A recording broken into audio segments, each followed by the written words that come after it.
बात जुर्म से जूझते आवाम की हो या समाज में बढ़ते क्राइम ग्राफ की, अपराध की हर सूरत के पीछे छुपा होता है कोई ना कोई गुनाहगार। नमस्कार, मैं आपके साथ रंजना रावत और आप देख रहे हैं तफ्तीश। तफ्तीश की राह में आने वाली हर कड़ी सुराग बनकर पहुंचाती है गुनाहगारों को सलाखों के पीछे। तो आप बने रहिए हमारे साथ, क्योंकि हर जुर्म के खिलाफ हमारी तफ्तीश लगातार जारी है। 27 अक्टूबर 2013 यही वो तारीख जब 7 बम धमाकों से पटना थर्रा उठा था। सीरियल ब्लास्ट में 6 लोग मारे गए थे, जबकि 80 से ज्यादा लोग जख्मी हुए थे। 8 साल बाद गांधी मैदान ब्लास्ट केस के गुनाहगारों को सजा मिली है, जिसमें 4 को फांसी, 2 को उम्र कैद की सजा दी गई है। 2 दोषियों को 10-10 साल और 1 को 7 साल की सजा एनआईए कोर्ट ने सुनाई है।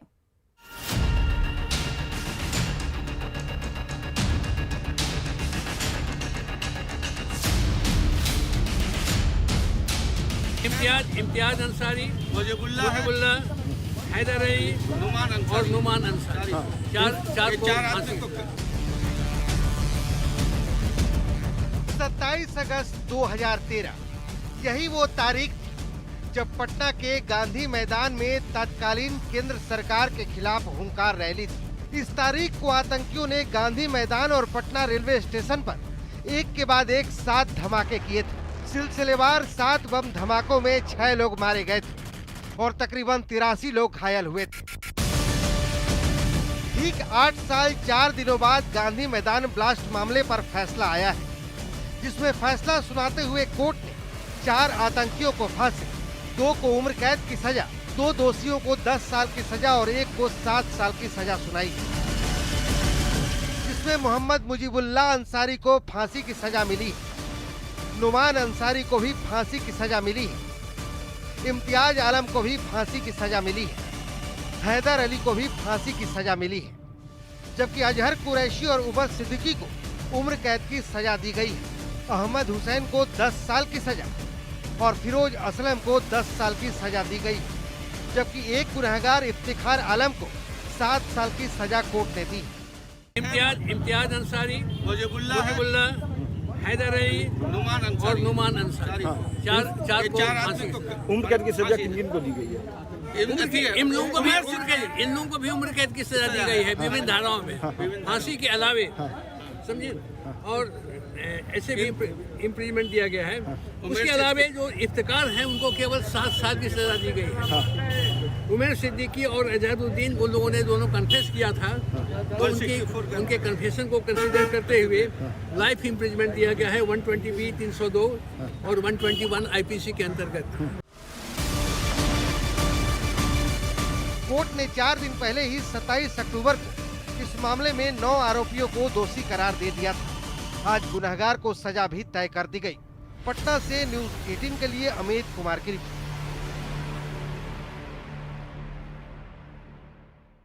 आपको बताते हैं कि 27 अक्टूबर 2013 को पटना के गांधी मैदान में क्या हुआ था, आतंकियों ने अपनी नापाक साजिश को कैसे अंजाम दिया था।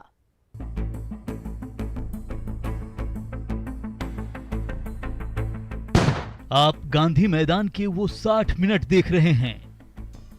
बीजेपी ने सितंबर 2013 में नरेंद्र मोदी को प्रधानमंत्री पद का उम्मीदवार घोषित किया था। इसके बाद पटना के गांधी मैदान में 27 अक्टूबर को हुंकार रैली की तारीख तय हुई। नरेंद्र मोदी गांधी मैदान पहुंचने वाले थे, लेकिन 27 अक्टूबर 2013 की सुबह 9:30 बजे पटना जंक्शन के प्लेटफॉर्म नंबर 10 के शौचालय के पास पहला धमाका हुआ। इस धमाके में मौके पर ही एक व्यक्ति के चीथड़े उड़ गए थे। इस दौरान एक आतंकी इम्तियाज को एक कुली ने धर दबोचा। दूसरा धमाका 11:40 पर उद्योग भवन के सामने गांधी मैदान में हुआ। तारीख 27 अक्टूबर 2013 जब पटना के गांधी मैदान में हुंकार रैली का आयोजन था और नरेंद्र मोदी यहां पे भाषण देने वाले थे।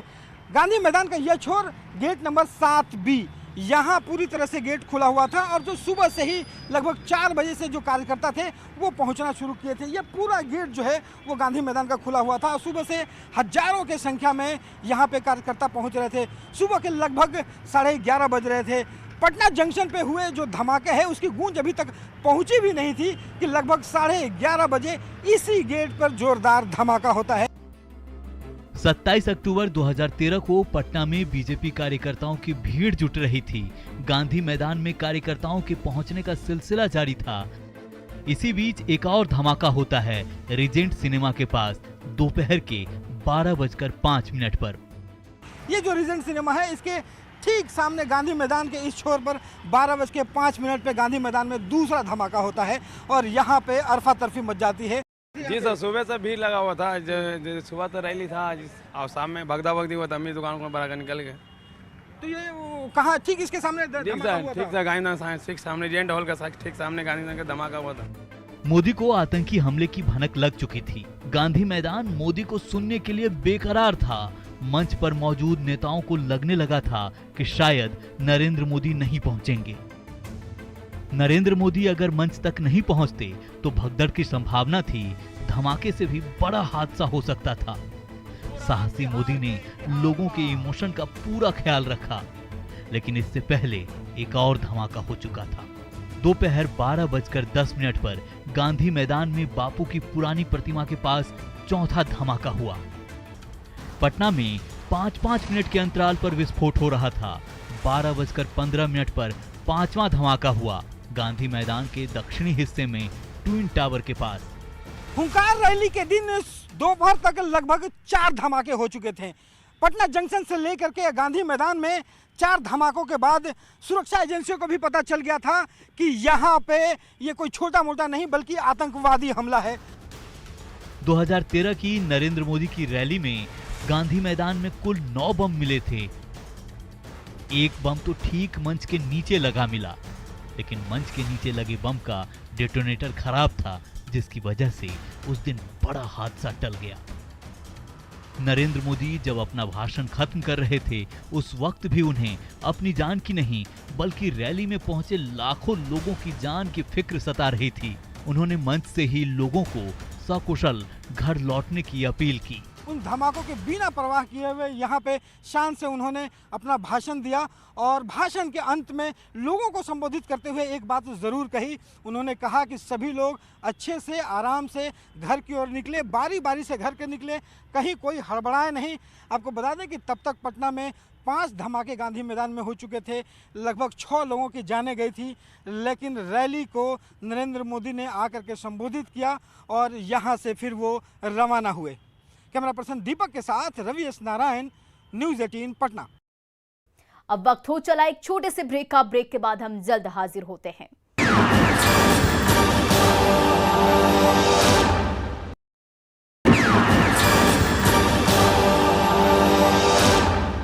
ब्रेक के बाद एक बार फिर से आपका स्वागत है।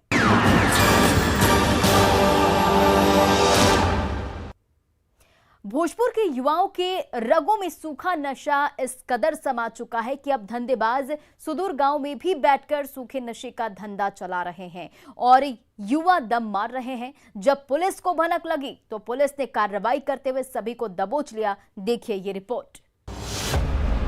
आरा में बढ़ रहा नशे का कारोबार, हेरोइन के साथ 4 तस्कर गिरफ्तार।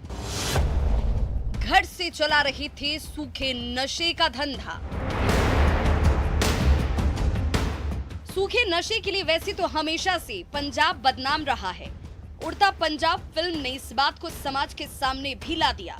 इस फिल्म के आने के बाद पंजाब तो काबू में आने लगा, लेकिन शराबबंदी वाला बिहार उसकी जद में आ रहा है।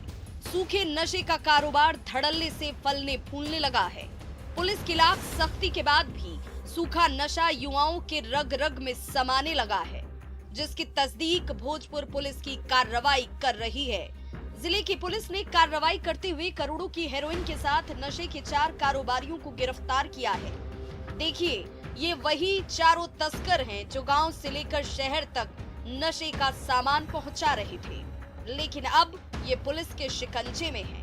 इसमें एक तस्कर ऐसा भी है जो बैसाखी का सहारा लेकर चलता है, लेकिन कारोबार नशे का करता है। देखिए कैसे ये हुचक कर चल रहा है। पुलिस ने सभी को उत्तवंत नगर थाना इलाके के गजराजगंज ओपी से मसाड़ गांव से गिरफ्तार किया है। इनमें संतोष कुमार उर्फ गुड्डू, विवेक सिंह, राज आर्यन और प्रशांत कुमार गिरफ्तार किए गए हैं। पुलिस को गुप्त सूचना मिली थी कि गजराजगंज के मसाढ़ निवासी संतोष कुमार उर्फ गुड्डू और विवेक सिंह हेरोइन बेचने का कारोबार करते हैं। इसके आधार पर भोजपुर पुलिस की टीआईयू टीम ने रविवार रात मसाढ़ गांव में छापेमारी कर सभी को नशे के सामान के साथ गिरफ्तार कर लिया। रात को हमने मसाढ़ में हमने ये किया, रेड किया और उसमें हमने एक संतोष कुमार सिंह उर्फ गुड्डू सिंह के घर पे रेड किया और दूसरा विवेक सिंह उनके घर पे रेड किया और उनके यहाँ से हमें मादक पदार्थ जो कि हीरोइन कहा जा रहा है एवं अन्य आपत्तिजनक सामग्री बरामद हुआ। पुलिस ने गिरफ्तार आरोपियों के पास से 947 ग्राम हेरोइन, 2,30,000 कैश, 8 जिंदा कारतूस, 21 mobile, 1 bike, 1 POS machine, 4 digital weight machine भी बरामद की है। 947 ग्राम हीरोइन, नगद हमें 2,30,000 रुपये मिले हैं। डिजिटल मापतौल मशीन जो वो यूज़ करते हैं अपने ग्राहकों को देने के लिए वो हम 4 मिला है। 21 मोबाइल बरामद किए हैं हमने जिसकी टेस्टिंग हो रही है, हो सकता है वो चोरी का हो। एक पल्सर मोटरसाइकिल जिससे हो सकता है कि जो हीरोइन को आदान प्रदान उस व्यापार में काम आता हो उसको हमने जब्त किया है। ATM post machine. फिलहाल पुलिस सभी आरोपियों से पूछताछ कर रही है और ये पता लगाने की कोशिश कर रही है कि ये सभी हेरोइन कहां लाते हैं और किस किस को बेचते हैं। इनका आका कौन है जो इन्हें नशे का सामान उपलब्ध करवाता है। पुलिस लगातार इस दिशा में जांच कर रही है और कार्रवाई कर सूखे नशे के सिंडिकेट को जड़ से खत्म करने की बात कर रही है। ऐसे में अब ये देखना होगा कि पुलिस कब तक इस सिंडिकेट के आका तक पहुंचती है और धंधे में शामिल बाकी आरोपियों को गिरफ्तार कर सलाखों के पीछे पहुंचाती है। न्यूज़ 18 के लिए आरा से हिमांशु की रिपोर्ट।